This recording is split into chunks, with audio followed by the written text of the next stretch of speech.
Hello everyone, this is Sumerian, and in this video we're going to talk about the all-powerful, all-elusive toy box door.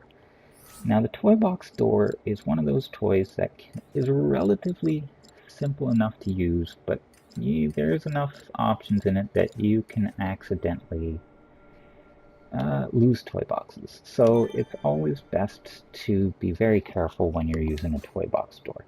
Now in 2.0 this was definitely a worry that you could actually lose an entire toy box. I haven't done enough testing yet in 3.0 to see if that entire issue has been resolved. But basically what used to happen is if there's a few options here when you're linking a door. And you can basically make a new toy box, import a toy box, or link an existing toy box. And we'll talk about those options in a bit. But in 2.0, if you used new toy box, it would create a new toy box, and you'd step through the door and you'd be in a completely new toy box, and you could build and everything. But every time you saved, it would save as part of this original toy box that we're in. And not very often, but occasionally, this door would lose its link.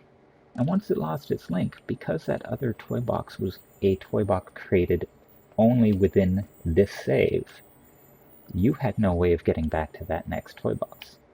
So even now, my best suggestion is every time you are going to link multiple levels with a toy box door, never ever click new toy box.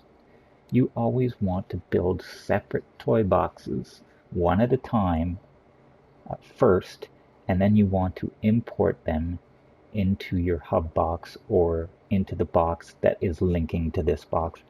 You never use new toy box. That's just asking for trouble.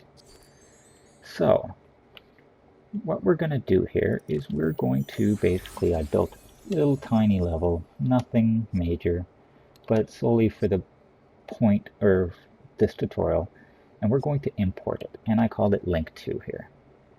And you'll notice at the bottom that you don't hit the X key as per normal, you hit the triangle key to select that world to import. And now it'll basically ask you to verify, and verify again. And so now it is importing a level I've already built into this current toy box I'm in, and linking them together so they're all part of the same save. So let's put a few things down here so when we return to here, it'll be, actually, we will sort of do that. Let's actually build or show an interesting way to use toy box doors, because let's be realistic, if you're watching this video you could have figured out how to put down a door and walked through it, and that's not what most people want to do. Most people don't want the player to see that door. Most people want to be able to throw you to the next world using their own clever little logic. So we are going to put together a little area that will allow you to swap into the new world. So let's just throw down a dynamic trigger, and we're also going to throw down an effects generator. Now I'm not doing this in any fancy way. This is not the way I would normally do this in a box. I've used logic gates to make sure this only fires at the proper time, and we will get into tutorials like that later on. But for now, I'm just going to do this the easy way. So I hook the dynamic trigger up to that locator, and I also want the effects generator on that locator. Now, on the dynamic trigger, I'm going to make the trigger distance pretty small. You got to be close. And of course, always make sure to switch it to the locator or whatever you need the dynamic trigger to be. So I'm going to say when a player enters that area,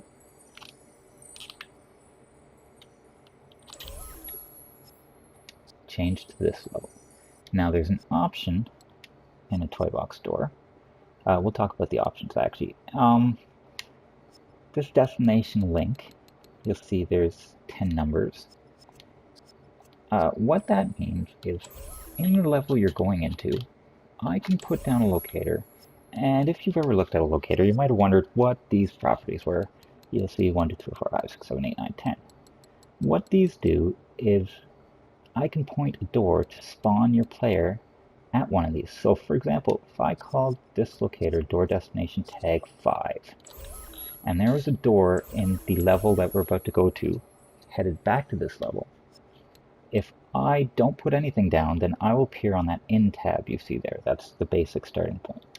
But if I do change that destination locator tag to 5, like I just changed that locator, my player will appear on that locator through that door. That's all that really does. It allows you to make the player spawn in different places depending on the locator number you pick. And require confirmation. If on, then a little pop-up's going to pop up saying, are you sure you want to move to this world? But when we're in control, we don't really usually want the player to have an option. If I want you to move to that level, I'm going to move you to that level, so I'll turn that to off. And so we are going to say if I press this button, and I know I've promised I'd stop using buttons so much, but in this case, we're going to use it because I said so. But let's see here. We are looking for, where is it? Go to Flash. Magic Vortex. There we go.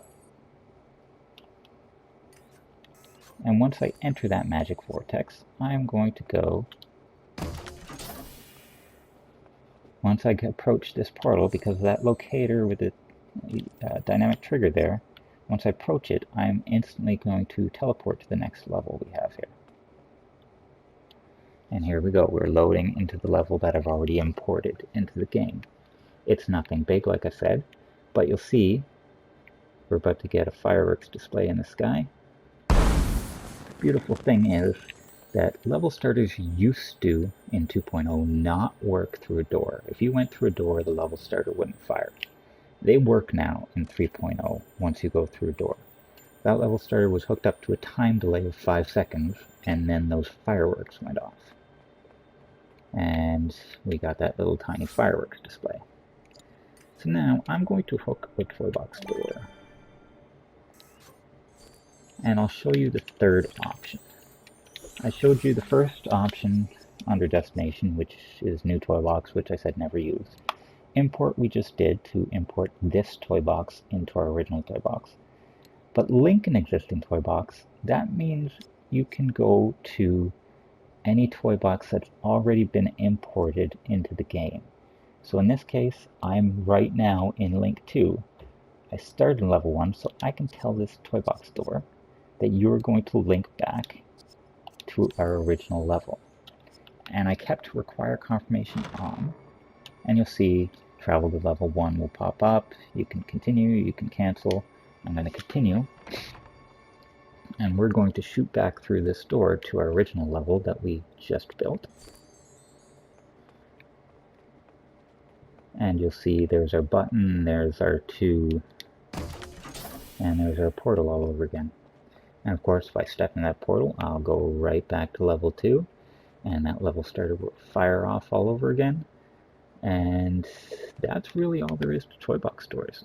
As I said, please never, never, never, never, never use new toy box with a toy box door. Always build all your levels separately and import them once they're done.